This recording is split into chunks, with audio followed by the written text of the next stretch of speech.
and welcome to the first chaplaincy video update during quarantine. Something along those lines. Who needs a title anyway?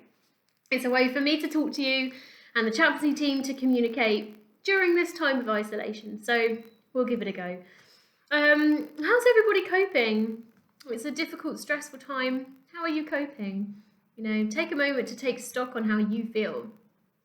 I know that I struggled a bit last week. I'm feeling a bit better today. I'm looking forward to the weekend and having a bit of a more restful 2 days to get back into it on Monday, and maybe you're feeling the same. But before this all started, I know it's only been a couple of days since we were told it was absolute lockdown, I suppose is the phrase. And before that, I started to get prepared. I could see where we were going, looking at other countries, looking at Italy, and I thought, now, what are some of the essential things that I'm going to need in the house if I'm not allowed out again? So I started getting prepared. Now, I promise I didn't stockpile, but I think for most people, it seems like toilet roll was high on their agenda. I definitely wasn't one of the crazy people when the world went mad and everyone bought all the toilet rolls there was ever in existence. But I did make sure that I had some in the house just in case, because I don't know, what would you do if you ran out of toilet roll? Suggestions on a postcard, I guess? So that was in my essentials list of things I had to have for this crisis. I've got young kids. I know most of you will know that already. I've got 2 young children, Tommy and Evie. So next on my list was a surprising one. Essentials in a crisis was definitely craft goods. Anything to do with craft, get it in the house. I bought clay, right? I bought t-shirts for t-shirt design. I went a bit mad. So I bought loads of pens, I bought loads of crayons, I bought chalk. I bought everything you'd need. I even bought these cute little colouring books with the googly eyes. We were doing some of those today, which was good fun. What else? I'm a keen reader, so I thought if I'm going to be trapped inside, I don't want to be glued to a screen watching Netflix all day, watching Fireman Sam on repeat. So I bought some books. Now, I knew that I would really like to sit and read a book for me, but my kids weren't going to leave me alone for the whole few months that we're stuck inside, which is so far true. So I bought some books that my son would like as well. I started stocking up on books big time. I know we're only on day 4. Day 5? I've lost count, day 5. But we've actually already finished reading this one yesterday, and it is actually brilliant. I'd never read it before. I know English teachers will probably be there like, what? You've never read that book? But it is brilliant. So if you haven't read it before, I can highly recommend The Twits. A bit gross at times, which my son absolutely loved. So those were my books. That's on my essentials list. Things we must need in a crisis. Oh, this is a good one. So my husband went to Costco, this huge, like, everything's massive in Costco and massive trolleys, and it's like buying in bulk, basically. He went to Costco a few weeks ago because we were hosting this event where we were feeding about 50 people. But even so, we were left over with all this food, and one of the things we were left over with has come in really handy during this quarantine. A massive tub of pretzels. We've nearly run out. I promised they weren't full when they came in my house, but yeah, we have nearly eaten them all. But they've come in really handy during quarantine or lockdown or whatever you want to call it. Yeah, I have really enjoyed those. And then this last one is quite a cheeky one.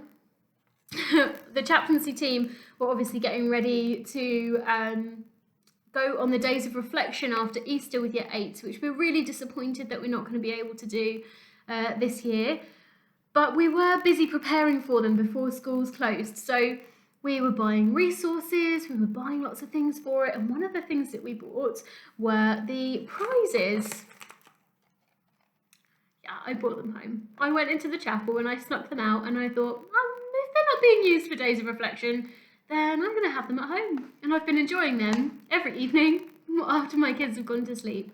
So they're good. Thank you, Year 8. I'm enjoying them very much. So those are just some of the things that were on my list of essential items to get in the house, which is hilarious because actually none of them, apart from maybe toilet roll, are actually essential, are they? But there were things that I thought, oh, I really would like to have those in the house during quarantine when we're not allowed outside anymore. Did you have anything on your list that was like that you thought, I need to have this in the house before we get locked out? Maybe your parents have been talking about that. It's like, oh, we must get some more pasta, or we must get some more tinned stuff or vegetables. Whatever it may be, we've all been very aware of how much we have in our house and what we class as essential. Now, I would argue that actually none of these things are really that important. And when there's a crisis, there's only really one thing that is actually essential when push comes to shove. And that's this right here, the Bible. Okay? We're not the first people in human history to have undergone a crisis. People have been going through difficult times, mass wars or conflict and natural disasters and illnesses similar to this coronavirus. Throughout human history, people have been dealing with it. And they're in the Bible as well. You can find how people have reacted to crisis in the Bible. We can find how God tells us to react in a crisis in the Bible. And more importantly, we can find how God feels we should be feeling, tells us how we should be feeling, or how we can react when we're feeling certain emotions that are difficult. If you're feeling anxious, if you're feeling scared, if you're feeling lonely, if you're feeling angry or worried, then there will be things in the Bible that can help you through those emotions and can help you get to the other side feeling more positive and more grateful and better about yourself, about your life, about your situation, more hopeful. Because that's the main thing that the Bible is a book of hope for the future and a book of looking forward to when Jesus comes again and looking forward to Jesus's love for us, his unending, undying, resurrecting love for us. So, lots of people have been turning to this, and one of the main phrases that's been popping out at people during this difficult time is this one phrase that was actually in the gospel last Sunday, where Jesus says, I am the light of the world. Jesus is the light of the world. When things are at their darkest, when things are at their bleakest, Jesus is the one that lights our way. So, this is your task for the week. Every Sunday, Christians around the world, where are my matches? Christians around the world are being asked to light a candle and put it in their window as a sign that they have hope, that they have faith, that they believe in Jesus, and that they are doing God's will by being there for other people, by staying at home, by looking after themselves, looking after the family, and by praying to God. So your task this week is, if you can, to find a candle, put it in your window on Sunday night at 7 o'clock, so that anyone who comes past your house at that time will be able to look in your window and be reminded that God loves them, to be reminded that Jesus is the light of the world. That's your task. Maybe take a picture and send them over to me. We've got a new chaplaincy email address, very easy to remember, just simply chaplaincy@sphcs.co.uk. That's chaplaincy@sphcs.co.uk.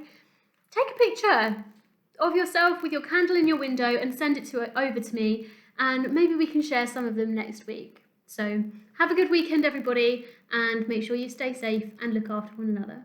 Bye.